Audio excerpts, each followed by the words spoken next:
Hello नमस्कार दोस्तों, स्वागत है आप सभी का शिवा क्लासेज यूट्यूब चैनल में। जैसा कि हम लोग पिछले वीडियो में 50 क्वेश्चन तक डिस्कस कर चुके थे, तो आज हम नेक्स्ट क्वेश्चन देखेंगे। जब दो बालक विभिन्न समानताएं रखते हुए भी आपस में भिन्न व्यवहार करते हैं तो इसको क्या कहते हैं? तो इसको वैयक्तिक भिन्नता कहते हैं।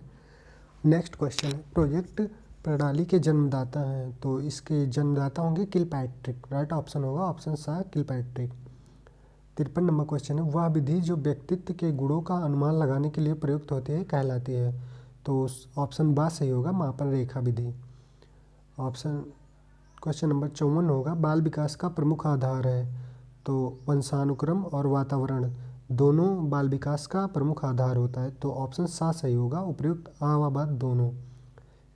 नेक्स्ट क्वेश्चन है, वंशानुक्रम माता पिता से संतानों को प्राप्त होने वाले गुण हैं, ये कथन किसका है? तो ये कथन रूथ बेनेडिक्ट का है, ऑप्शन आ सही होगा।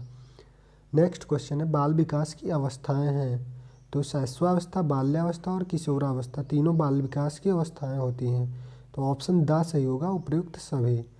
57 नंबर क्वेश्चन है, प्रतिभाशाली विद्यार्थी होते हैं, तो इसका राइट ऑप्शन होगा ऑप्शन बा, अपने निर्णयों में जो आत्मनिर्भर होते हैं वो प्रतिभाशाली विद्यार्थी होते हैं।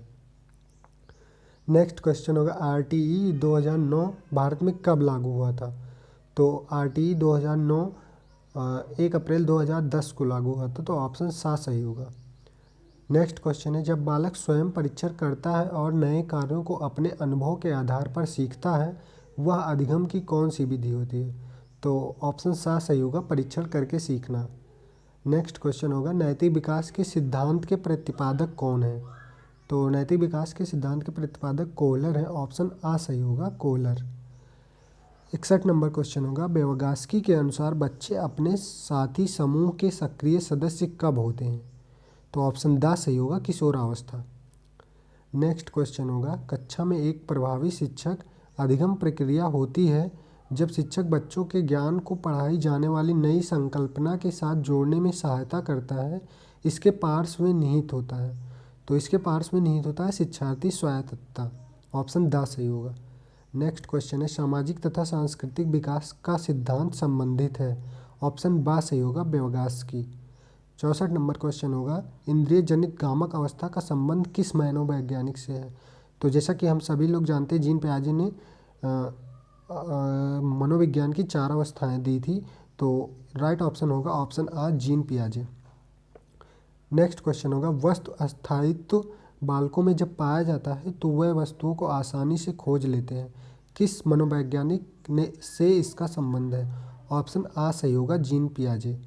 नेक्स्ट क्वेश्चन है, सूझ का सिद्धांत किस मनोवैज्ञानिक का है? ऑप्शन बा सही होगा, कोहलर। नेक्स्ट क्वेश्चन है, किसका कथन है वंशानुक्रम माता पिता से संतानों को प्राप्त करने वाले गुण हैं? तो ऑप्शन आ सही होगा, रूथ बेनेडिक्ट। नेक्स्ट क्वेश्चन है, किसने कहा सामाजिक संबंधों में परिपक्वता ग्रहण करना सामाजिक विकास है? तो ऑप्शन बा सही होगा, हरलाक। क्रमिक विकास के सिद्धांत के प्रतिपादक हैं किंग योम थॉर्नडाइक, राइट ऑप्शन होगा ऑप्शन आ सही होगा। अधिक तनाव का काल होता है, तो अधिक तनाव का काल होता है किशोरावस्था, ऑप्शन बा सही होगा।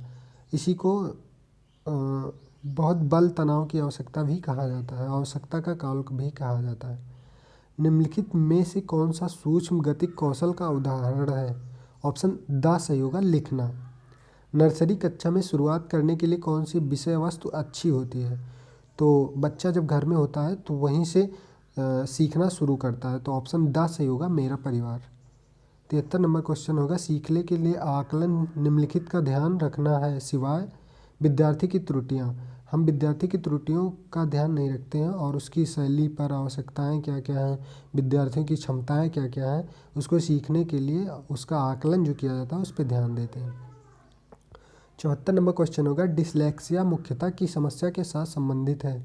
तो ऑप्शन आ सही होगा, पढ़ने की समस्या। जो पढ़ने की समस्या बच्चों में पाई जाती है उसको डिसलेक्सिया बोलते हैं। नेक्स्ट क्वेश्चन होगा, प्राथमिक स्तर के बच्चों का आकलन करने का सर्वश्रेष्ठ तरीका है? तो ऑप्शन दा सही होगा, गृह कार्य।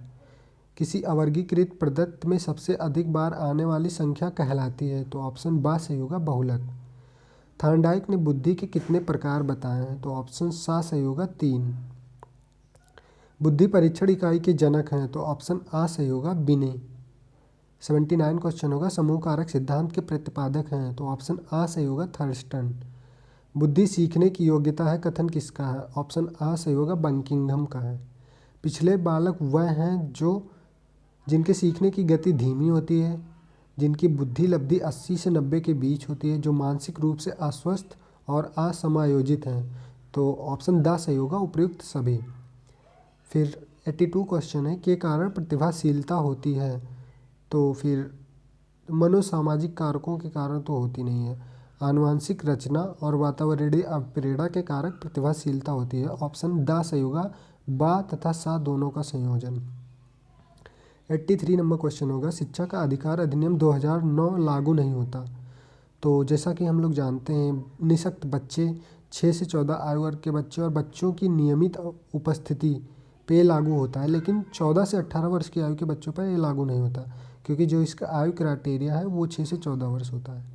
84 नंबर क्वेश्चन होगा, आप अनपढ़ माता पिता के बच्चों को अंग्रेजी सिखाना चाहते हैं, तो इसमें होगा आप उसे माध्यम भाषा की सहायता से अंग्रेजी सिखाने का प्रयास करेंगे, जिस भाषा में वो सीखता है उसी के द्वारा उसको अंग्रेजी सिखाने का प्रयास किया जाएगा। 85 नंबर क्वेश्चन होगा, विशेष आवश्यकता वाले बच्चों की शिक्षा होनी चाहिए, ऑप्शन आ सही होगा अन्य सामान्य बालकों के साथ। 86 नंबर क्वेश्चन होगा, विशेष शिक्षा संबंधित है, तो ऑप्शन बा सही होगा कम योग्य विद्यार्थियों के लिए शैक्षिक कार्यक्रम से। तो जैसा कि दोस्तों हम आज इतने क्वेश्चन को देखेंगे, नेक्स्ट सीरीज में हम और सारे क्वेश्चनों को देखेंगे, तो आप लोग कृपया हमारे चैनल को सब्सक्राइब करें, लाइक करें और अधिक से अधिक सपोर्ट करें। धन्यवाद।